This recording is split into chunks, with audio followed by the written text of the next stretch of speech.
은혜 받을 하나님의 말씀은 시편 3편 1절에서 8절까지의 말씀입니다.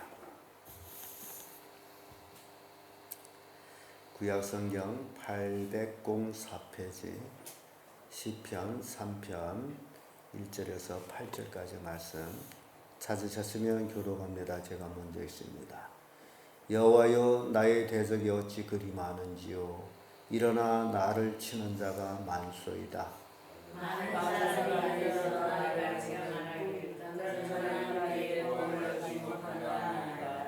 여호와여, 주는 나의 방패시요 나의 영광이시요 나의 머리를 드시는 자신이다.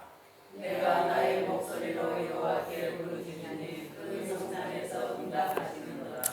내가 누워 자고 깨었으니 여호와께서 나를 붙드심이로다. 천만이 나를 둘러치려하여도 나는 두려워하니라. 여호와여, 일어나소서. 나의 하나님이여, 나를 구원하소서. 주께서 나의 모든 원수의 뺨을 치시며 악인의 일을 꺾으셨나이다. 구원은 여호와께 있사오니 주의 복을 주의 백성에게 내리소서. 아멘. 네, 이 말씀으로 다윗이 강구, 이런 제목으로 말씀을 나누겠습니다. 다윗이 생애 중에 가장 처참하고 비참했던 순간이 있었습니다.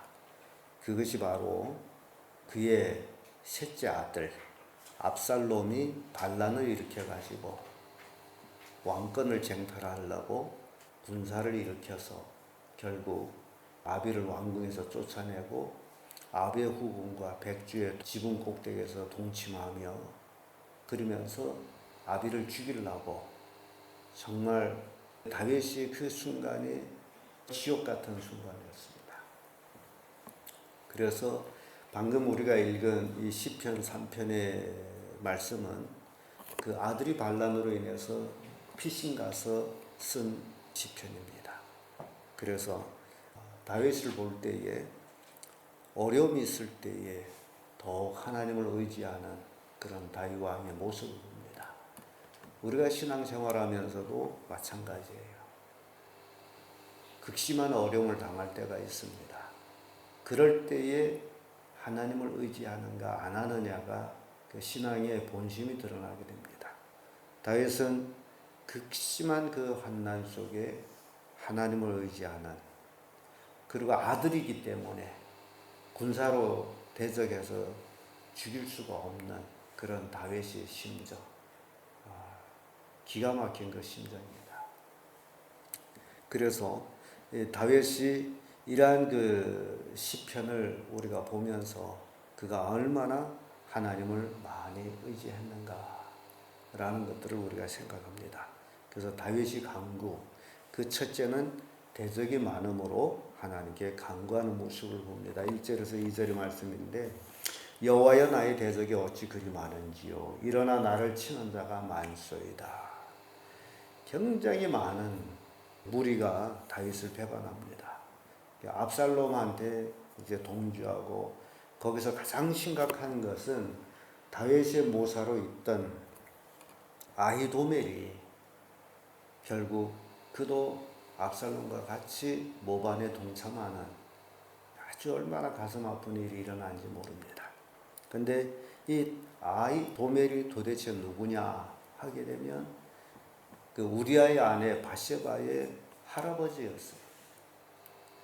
그런 사람까지도 다윗을 배반. 그러니까 다윗이 아들이 다윗을 모반하듯이 그의 처 밧세바의 할아버지도 모살로 있다가 이렇게 모반해서 다윗을 없이하려고 하는. 그래서 예수님께서는 내 원수가 네 집안에 있다라고 말씀한 것처럼 그런 모습이 그대로 드러납니다. 그래서 이 신앙생활이라는 것은 가족이라서 한편이다, 그건 아니에요. 가족도 대적이 될 수가 있다. 어떤 의미에서는 사람을 의지할 것은 아무도 없다라는 겁니다. 신앙생활에 있어서. 그래서 신앙생활에는 오로지 누구만 의지해야 되느냐? 하나님만 의지해야 된다. 다윗은 대적이 많으므로 이제 하나님께 간구하는 그 내용이 나오죠. 나의 대적이 어찌 그리 많은지요. 반란을 일으키기 전에는 몰랐는데 반란을 일으키고 났더니 수많은 사람들이 자기 아들 압살롬을 쫓아가고 있는 그 모습을 보면서 다윗은 정말 가슴이 아팠을 거예요. 압살롬은 근 4년 동안 모반을 준비해 가지고 결국 인간 방법으로 왕권을 쟁탈하는데 성공하는 것처럼 보였다가 망하는 것이 압살롬입니다. 그래서 이름 자체도 기억하기 쉽게 압살 맞은 놈, 압살롬. 2절의 말씀 보게 되면 많은 사람이 있어 나를 가리켜 말하기를 저는 하나님의 도움을 얻지 못한다 하나이다. 많은 사람들이 다윗을 모반한 원인이 있습니다. 왜 모반했느냐? 왜 다윗을 배반하느냐? 저는 하나님의 도움을 받지 못하는 자다. 그래서 모반한 거예요. 아히도멜도 다윗을 배반한 원인 중에 하나가 바로 그거예요. 다윗은 하나님의 도움을 받지 못하는 자다. 그럼 왜 다윗이 하나님의 도움을 받지 못하느냐? 이 모반한 사람들이 다윗에 대해서 생각할 때에 다윗이 그런 죄가 있어요. 나단이 이미 다윗이 죄를 지었을 때에 다윗에 대해서 예언을 하셨어요. 너는 가만히 밧세바와 통관했지만은 네 아들은 백주에 네 후궁하고 동침할 것이다라는 걸 예언했어요. 그렇기 때문에 압살롬이 모반했다는 소식을 듣고 나서 다윗은 그를 대적하기보다는 오히려 피신하는 것을 결정합니다. 이거는 예언대로 이루어지는 일이기 때문에 다윗이 한가할 수 없는 일이에요. 바로 밧세바, 우리아의 아내 밧세바와 통관을 해가지고 그 밧세바가 임신한 것을 자기의 그 피면하기 위해서 우리아를 전방에서 불러내다가 전방의 소식을 듣는 척 하면서 자기 아내한테로 보내가지고 동침하게 하는데 우리아는 또 우직한 부하가 내 군사들이 전방에서 지금 싸우고 있는데 내가 어찌 아내 옆으로 가겠는가 하고서 가지를 않아. 그래서 다윗이 음모가 어떻게 우리아한테 남겨놓으려고 한 것이 되지 아니하므로 결국 군대 장관한테 밀령을 내리죠. 우리아를 격력한 전쟁 앞에 나가서 싸우다 죽게 하라. 그래서 우리아가 죽은 후에 밧세바를 자기 아내로 맞이합니다. 이 죄가 나단이 다윗을 찾아가서 엄청난 책망합니다. 하나님도 마찬가지. 네가 아내가 필요하다면 내게 얘기해. 그러면 내가 얼마든지 줄 수 있는데 이게 뭔 방법이냐? 왜 남의 아내를 남편을 죽이면서 뺐느냐? 이 죄악이 어마어마한 죄악이에요. 그래서 이 죄악 때문에 많은 사람들이 다윗은 하나님의 도움을 받지 못한다. 그래서 모반하게 된 거예요. 그래서 모반에 성공해서 다윗을 쫓겨나는 그런 일들이 일어나게 된 것이다. 이 죄의 문제. 그래서 이 죄의 문제를 우리가 생각하면서 인간은 이 땅에 살아가면서 죄를 지을 수 있다. 그러나 그 죄를 지은 거에 대해서 책임져야 된다. 그걸 보여주고 있습니다.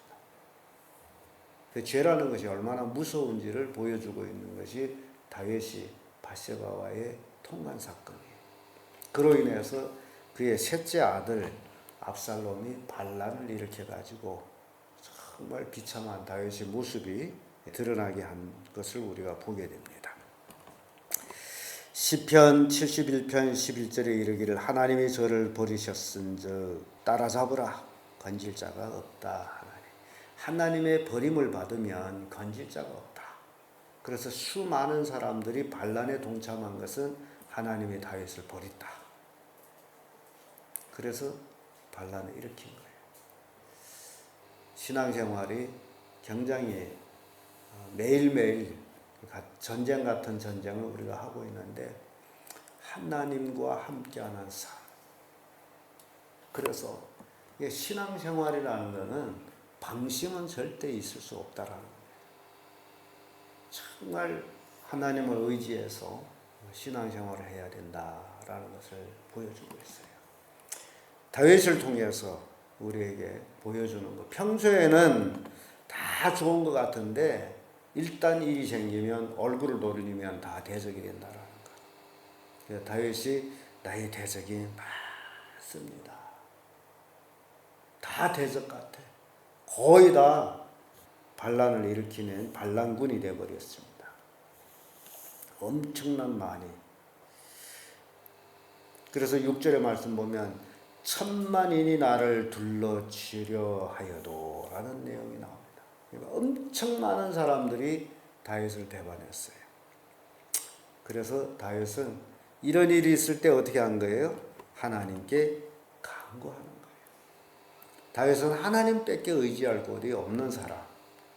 그리고 다윗은 하나님 앞에 간구하면서 하나님을 의지하는 거죠.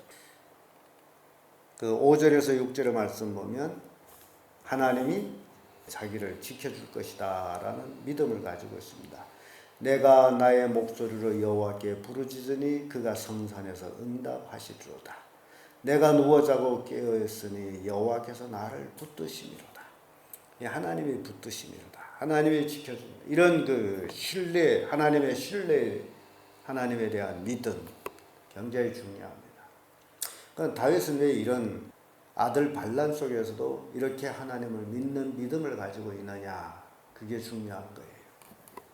그것은 다윗이 어릴 때에 사무엘 선지자를 통해 가지고 이제 다윗은 기름 부음을 받습니다.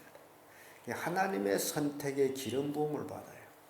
이 하나님의 기름 부음을 받은 것이 굉장히 중요한 거예요. 압살롬은 하나님께로부터 기름 부음 받은 자가 아니라 인간적인 방법으로 왕위에 오르려고 했던 자에 불과하고 다윗은 하나님이 친히 기름 부어서 왕을 세운 자예요. 그렇기 때문에 어떤 어려움이 있다 할지라도 다윗은 하나님은 나를 지켜줄 것이다 라는 그 믿음을 가지고 있는 거예요. 자, 그런 의미에서 우리가 생각할 때 나라는 존재가 도대체 누구냐? 세상에선 비록 보잘것없는 존재이지만은 나는 예수 그리스도를 믿음으로 그 피의 공로로 나는 하나님의 자녀가 됐다라고 인침을 받은 자다. 이게 오늘날 소위 말하는 구원의 확신입니다. 하나님이 나를 구원해 주셨다라는 그 확신을 가지고 있으면 그 어떤 어려움이 있어도 넉넉히 승리할 수 있습니다. 그런데 하나님이 정말 나를 구원했을까? 하나님이 정말 나를 버리지 아니했을까? 하나님이 나를 구원했다면 왜 나한테 이런 어려움이 당하는지 그러면서 의심을 가지게 되면 자왕구왕하면서 신앙이 쓰러지게 되어 있습니다. 다윗의 입장이 그거예요. 다윗이 정말 밧세바와 통관하고 하나님 앞에 죄를 짓고 그 죄를 하나님 앞에 통회합니다. 이게 다윗이에요. 그래서 다윗은 그 죄의 용서함을 받았다라고 다윗은 확신하고 있어요. 많은 사람들이 그 죄를 물고 일어났을지라도 나는 하나님 앞에서 용서받았다. 그래서 나중에 다윗의 시편 보면 하나님이 그 죄를 인정치 아니한 자는 복이 있도다 라고 다윗이 고백해요. 죄를 지었어요. 우리도 죄를 지었어요. 정말 사람께는 용서받지 못할 죄를 지었어요. 그럼에도 불구하고 예수 그리스도의 십자가 보혈로 용서함을 받았다. 이게 중요한 거예요. 그래서 사람이 아무리 정죄해도 하나님이 정죄치 않기 때문에 다윗을 대해서 아무리 사람들이 죄를 정죄하려 할지라도 다윗은 그 죄를 하나님 앞에 회개하고 하나님께로부터 용서받았습니다. 그래서 그 죄 때문에 반란을 일으킨 그 반란이 성공할 수 없다라는 겁니다. 그래서 다윗은 3절에서 여호와여 주는 나의 방패시요 나의 영광이시요 나의 머리 드시는 자시. 하나님만이 나의 방패, 나의 영광, 나의 머리를 들게 하시는 자. 그래서요, 우리가 신앙생활하면서 가장 중요한 하나님이 내 머리를 들게 해주시면 내 머리가 들려지는 거예요. 하나님이 다윗이 왕권을 복귀시키면 다윗이 왕의 머리는 드는 거예요. 그래서 하나님이 하시는 것이지 인간이 하는 게 아니에요. 그래서 다윗은 하나님 앞에 자기를 간절히 지켜주기를 기도한 그 간구하는 내용을 우리가 보게 됩니다. 하나님이 나를 붙드신다. 시편 27편 5절에 6절의 말씀 보면 여호와께서 환난 날에 나를 그 초막 속에 비밀히 지키시고 그 장막 은밀한 곳에 나를 숨기시며 바위 위에 높이 두시로다. 참 이 다윗이 그 시편으로 시로 고백하는 모습이 얼마나 아름다운지 몰라요. 하나님이 나를 그 초막 은밀한 곳에서 지키시고 아무도 나를 건드리지 못하게. 또 시편 119편 114절의 말씀 봐도 주는 나의 은신처요 방패시라 내가 주의 말씀을 바라나이다. 주만이 나의 은신처고 방패이므로 다윗과 같은 이런 고백을 하는 성도들이 될 때에 성도들이 바라보는 것은 주님밖에 없습니다. 딴 거 바라볼 게 없어요. 주님만 바라보는 게 주님이 나의 은친처고 주님이 나의 방패시고 그래서 내가 주님과 함께 있을 때 나를 건드릴 자가 없다고요. 잠언 3장 24절에도 내가 누울 때에 두려워하지 아니하겠고 내가 누운즉 내 잠이 달리로다. 밤잠을 달게 자는 게 얼마나 큰 축복인지 몰라요. 모든 대적과의 싸움에서 다 하나님께 맡기고 편하게 자는 거예요. 근심 걱정을 다 하나님께 맡기는 거예요. 잠을 잘 못 자게 되면 근심 걱정이 자꾸 몰려옵니다. 그래서 단잠을 자게 돼요. 하나님께로부터 누울 때에 두려워하지 아니하고 누운즉 내 잠이 달리로다. 여러분들이 이런 잠을 자기를 바랍니다. 잠을 잘 자야 돼. 끝으로 다윗의 간구에는 하나님이 구원해 주시기를 간구합니다. 7절에서 8절의 말씀인데 여호와여 일어나소서 나의 하나님이여 나를 구원하소서 주께서 나의 모든 원수의 뺨을 치시며 악인의 일을 꺾으셨나이다. 원수의 뺨. 그래서 압살롬도 그렇고 아히도멜도 그렇고 다 제거를 당합니다.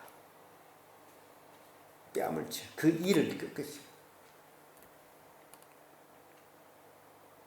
하나님의 종을 대적하는 자들이 잘 되는 게 없습니다. 여러분들이 이걸 꼭 명심해야 되겠어요. 하나님의 종, 하나님이 기름 부음을 부어서 세운 종을 대적하는 사람은 잘 되지 못해요. 다 환난을 당하고 망합니다. 교회 안에서도 마찬가지예요. 절대로 여러분들이 마음속으로라도 주의 종을 저주하거나 욕하지 마세요. 그게 자기한테로 돌아가요. 그래서 주의 종이 여러분들이 마음에 들지 않고 되게 밉다. 그러게 되면 마음속으로 계속 축복하셔요. 그 축복이 여러분들한테 가도록. 사람이기 때문에 미울 때가 있단 말이에요. 그러나 주의 종이라지만 절대로 저주하거나 미워하면 안 돼.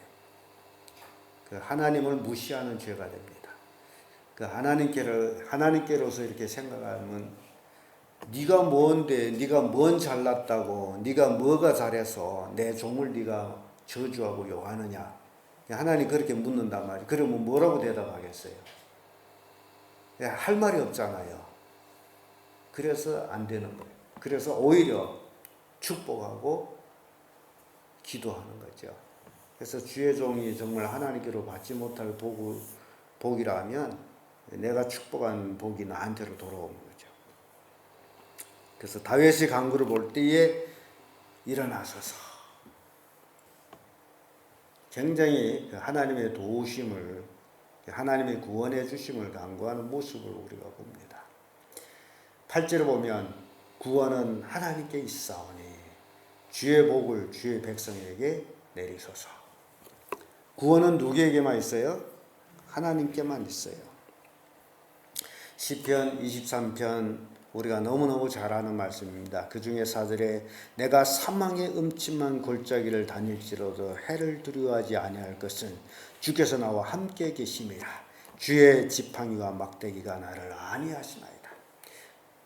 얼마나 멋진 고백이면 사망의 음침한 골짜기. 정말 이 다윗이가 아들 반란으로 인해서 죽을 고비를 넘긴 거예요. 정말 사망의 음침한 골짜기입니다. 죽느냐 사느냐 그런 관건적인, 그래서 그 표현이 사망의 음침한 골짜기를 다닐지라도 해를 두려워하지 아니하면 주께서 나와 함께 하심이라. 하나님이 함께 하시면 사망의 음침한 골짜기라도 두려움이 없는 거예요. 주의 지팡이와 막대기가 나를 안위하시나이다. 나를 지키시나이다. 다윗의 고백 얼마나 멋집니까? 시편 27편 3절에도 군대가 나를 대적하여 진칠지라도 내 마음이 두렵지 아니하며 일어나 나를 치려 할지라도 내가 오히려 안연하리로다. 군대들이 막 무리쳐서 반란을 일으켜서 다윗을 치려 했는데 두려움이 없다고. 하나님이 지켜주시기 때문에. 그래서 이 다윗의 강구를 통해 가지고 그가 얼마나 하나님을 의지하고 있는지를 우리에게 보여주고 있습니다. 다윗은 극심한 환난 속에서 오로지 하나님의 은총을 바라보며 믿음으로 승리한 사람입니다. 이것이 우리가 배워야 될 내용들이에요. 우리가 이 땅에 살아가면서 여러 가지 어려움을 당할 수 있어요. 환난을 당할 수 있어요. 그런데 그 환난과 어려움을 당했을 때 우리가 어떻게 처사해야 되느냐? 그게 우리의 신앙이라는 겁니다. 하나님을 의지해서 하나님의 도움을 간구하면서 믿음으로 이겨나가는 다윗처럼 우리 성도들도 예수를 믿는 믿음을 통해서 하나님의 도우심으로 승리하는 여러분들이 되어야 됩니다. 그래서 기도라는 게 이렇게 중요한 거예요. 어려움을 당하면 당할수록 더욱 하나님 앞에 매달려 기도해야 됩니다. 다윗이 하나님께 이렇게 기도하듯이 우리도 이러한 기도로서 승리하는 귀한 성도를 되기를 예수님의 이름으로 축복합니다.